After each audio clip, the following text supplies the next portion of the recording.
Mi nombre es Louise, y este año cumplo 34 años. Después de graduarme de la universidad, conseguí un trabajo en una gran corporación, una que casi todos conocen. El salario era bueno, incluso para los recién contratados, pero tenía un precio alto. Pasaba aproximadamente la mitad de cada mes viajando por negocios o en entrenamiento, y trabajar horas extras y en días festivos era la norma. Era un trabajo exigente, pero lo encontraba gratificante. Cuando cumplí 28 años, me ascendieron a jefa de departamento, un ascenso rápido, especialmente para una mujer. Hace 4 años, me casé con Brian, mi novio de 2 años. Nos conocimos a través de un amigo en común. No estaba particularmente interesada en salir con alguien, pero mi amigo estaba preocupado por mí y nos organizó una cita. Nunca me vi casándome. Pensaba que podría vivir mi vida entera soltera, pero Brian era diferente. Desde el principio, fue claro, quiero casarme pronto. También quiero tener hijos. Criarlos cuando seamos mayores va a ser más difícil, ¿no crees? Yo no quería hijos, y la idea de casarme me parecía absurda, especialmente porque apenas nos conocíamos. Además, acababa de ser ascendida y no podía imaginarme combinando el matrimonio con un embarazo. Cada vez que Brian mencionaba el matrimonio, lo rechazaba suavemente, diciendo, estás apresurando las cosas, necesitamos conocernos mejor. Además, el matrimonio no se trata solo de nosotros. En respuesta, Brian sugirió, está bien, entonces casémonos después de salir durante 2 años. Para entonces, nos conoceremos bien, ¿no? En ese momento, no pensaba que duraríamos 2 años, pero lo hicimos, y eventualmente nos casamos. Durante nuestra relación, Brian fue fiel, no jugaba, y era amable y sincero. Era trabajador y diligente en su trabajo. Sin embargo, algo que siempre me molestó fue su ego. Cada vez que un superior en el trabajo lo criticaba, se desahogaba en casa, diciendo, hice lo que pensé que era mejor, pero son tan mandones, no necesito que me digan qué hacer. Escuchándolo con detalle, estaba claro que lo estaban llamando la atención por sus errores, pero parecía que no podía manejar las críticas, sin importar de quién vinieran. Cuando planeamos una cena para presentar a nuestras familias, Brian eligió un restaurante que cobraba más de $200 por persona y me pidió que cubriera la mitad del costo. Como era tan caro, sugerí un lugar más asequible, pero Brian insistió, esto es importante. Si elijo un restaurante barato, pensarán que soy tacaño, y no cedió. Si ese era el caso, pensé que debería pagarlo él mismo, pero dijo, no puedo permitirme cubrir a 8 personas con mi salario, como máximo, quizás 3, así que por favor cubre a las otras 5. Al final, terminé pagando más de la mitad. Éramos 4 personas de cada familia, sumando 8 en total, y aún así Brian insistió en un restaurante de más de $200 por persona, aunque no podía ni siquiera cubrir la parte de su propia familia. No estaba entusiasmada con su plan, y me dejó aún más desconcertada cuando le dijo a todos en la cena, no se preocupen por la cuenta hoy, yo me encargaré de todo, pero todos parecían felices, así que decidí dejar que él tomara la iniciativa. Me guardé mis pensamientos, pero mirando atrás, creo que cometí un error. Lamento no haber cancelado mi matrimonio con Brian, un hombre tan egocéntrico. Después de que nos casamos, la actitud de Brian hacia mí cambió por completo. Comenzó a hablarme con condescendencia todo el tiempo. Antes del matrimonio, sabía que estaba ocupada con el trabajo y prometió ayudar con las tareas del hogar. Pero después de casarnos, empezó a decir cosas como, ¿qué pensarán los vecinos si ven a un hombre colgando la ropa? Además, las tareas del hogar son cosa de mujeres. No, yo estoy trabajando duro afuera, así que déjame relajarme en casa. Nunca levantaba un dedo para ayudar, sin importar lo ocupada que estuviera. ¿De verdad pensaba que la gente se sorprendería al ver a un hombre haciendo la colada? Estaba harta de su actitud dominante, pero como no me importaba hacer las tareas del hogar, lo toleraba.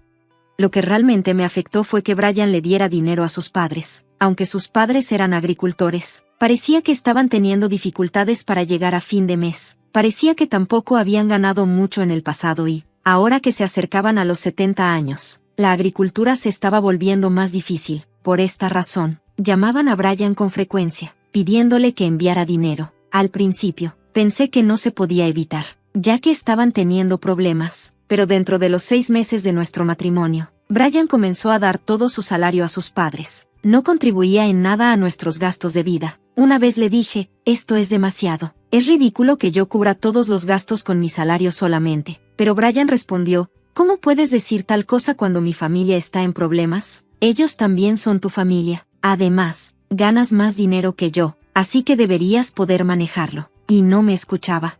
Al hablar por teléfono con sus padres, Brian siempre decía, está bien, yo me estoy encargando de todo con mi salario. No dejaré que ella diga nada al respecto. Parecía que solo estaba enviando parte de su salario, pero en realidad, estaba dando todo a sus padres. No le quedaba dinero para sí mismo y comenzó a pedirme dinero, diciendo, ¿puedes darme unos $200? A este ritmo, ni siquiera podré pagar el almuerzo. Eso fue la gota que colmó el vaso para mí. Le sugerí, establezcamos un límite mensual de cuánto le enviamos a tus padres. Por favor, encárgate de cubrir tus gastos de almuerzo por tu cuenta. Pero Brian siempre decía, entendido, lo haremos así, y aún así continuaba enviando todo su salario a sus padres. Eso era algo que ya no podía tolerar.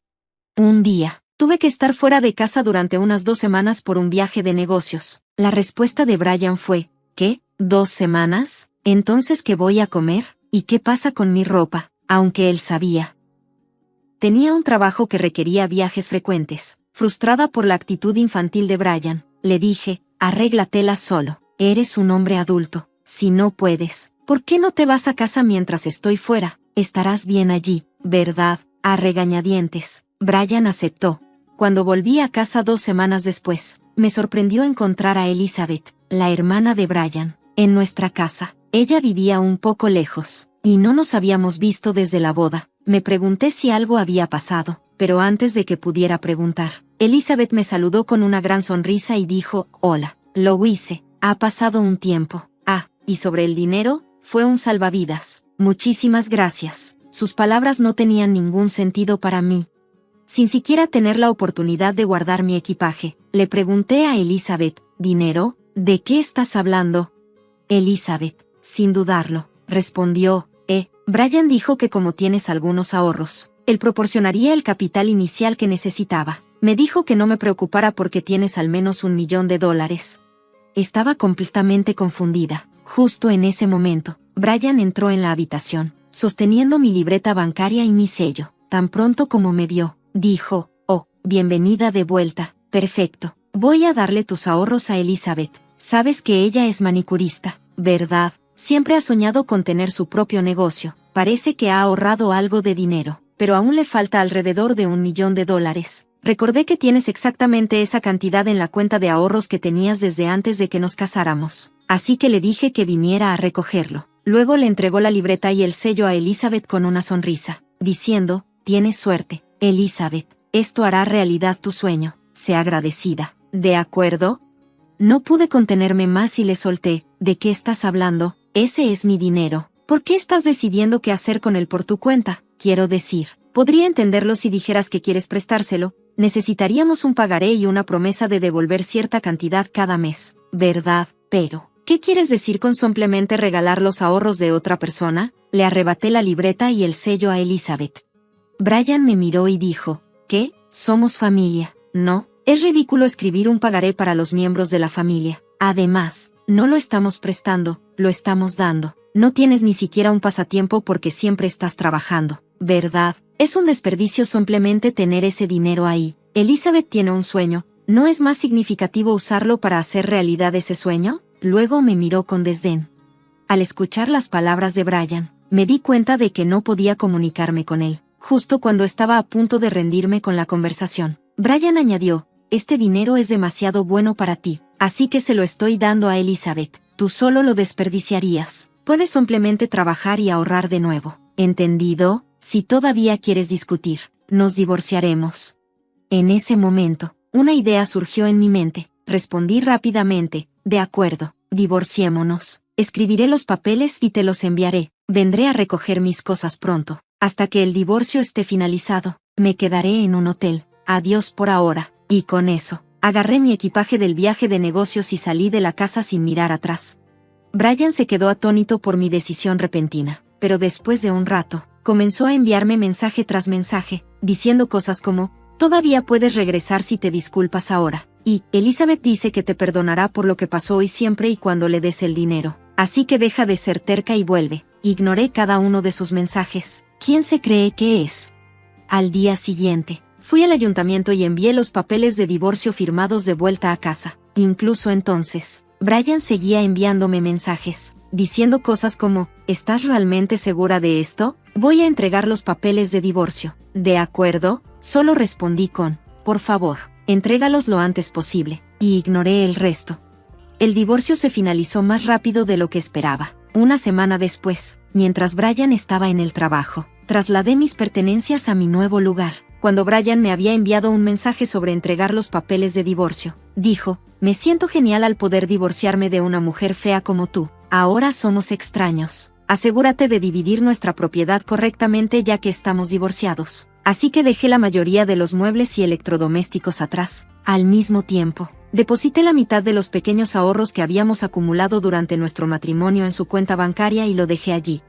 Esa noche, Brian me llamó múltiples veces. Al principio, ignoré las llamadas, pensando, aquí vamos de nuevo. Pero luego comencé a recibir llamadas de Elizabeth también. Finalmente, contesté el teléfono, y Brian inmediatamente gritó, oye, ¿qué pasó con la división de bienes? Esto es ridículo. Solo hay $800 en esta cuenta.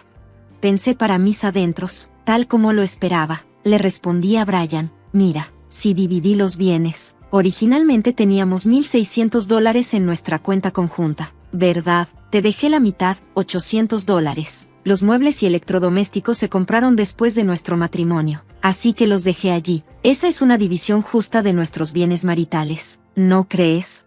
Brian no estaba convencido. Argumentó, ¿de qué estás hablando? Se supone que tienes $1,000,000 en ahorros, ¿verdad? Entonces, la mitad de eso, $500,000, debería ser mío. Y también tienes una herencia de tu abuelo, que debería ser mía también. Me quedé atónita y no pude evitar reírme. Ya lo había previsto. La disposición de Brian para divorciarse tan fácilmente lo había insinuado. Logré contener la risa y le expliqué, Brian, la división de bienes se refiere únicamente a los activos maritales. Mis ahorros personales de antes de nuestro matrimonio y mi herencia no forman parte de eso. Consulté a un abogado y dividí nuestros bienes maritales de manera justa. Todo el dinero que ahorramos después de casarnos lo gané yo. Tú nunca contribuiste a los gastos del hogar. Agradece que siquiera dividí eso. Brian protestó, estás mintiendo. No hay manera de que eso sea cierto. Entrega el dinero correctamente o te demandaré. Su voz temblaba con desesperación, pero yo me mantuve tranquila. Adelante, demándame. No te he engañado en absoluto. He dividido los bienes de manera justa y no tengo miedo de ninguna demanda. Al escuchar esto, Brian se puso nervioso y dijo, espera, olvidémonos del divorcio. Me equivoqué, vuelve conmigo. Estaba retrocediendo, suplicando una reconciliación. Le respondí, ¿de qué estás hablando? El divorcio ya está finalizado, y no tengo intención de volver. Esto no es una broma. Luego añadí, ya que esto ha terminado, déjame aclarar una cosa. Si te quedas allí, tendrás que pagar el alquiler tú mismo. Son alrededor de $1,800 al mes, lo cual probablemente no sabías porque nunca lo has pagado. La respuesta de Brian fue débil, no puedo permitírmelo. Si no podía pagar, simplemente tendría que irse. Eso ya no era mi problema. Parece que Brian terminó mudándose de nuevo con sus padres porque no podía permitirse el alquiler. Incapaz de cubrir los gastos de mudanza, vendió los muebles y electrodomésticos que dejé atrás. Sus padres, creyendo que aún ganaba bien, lo recibieron con alivio, pensando que aliviaría su situación financiera. Sin embargo, Brian no pudo enviarles tanto dinero como antes y tuvo dificultades para adaptarse. Elizabeth había estado preparando para iniciar su propio negocio, asegurada por Brian de que el dinero no sería un problema, pero como no recibió ni un centavo de mis ahorros, sus planes de emprendimiento se detuvieron. Tuvo que cancelar sus preparativos y sufrió como resultado. Brian enfrentó la frustración de Elizabeth, pero eso ya no era mi preocupación. Ahora estoy enfocada en mi trabajo y viviendo sola. He tenido suficiente del matrimonio. Todavía recibo mensajes de Brian queriendo reconciliarse, pero los ignoro completamente. Es algo gracioso escuchar sobre su situación de vez en cuando, pero estoy planeando bloquearlo pronto.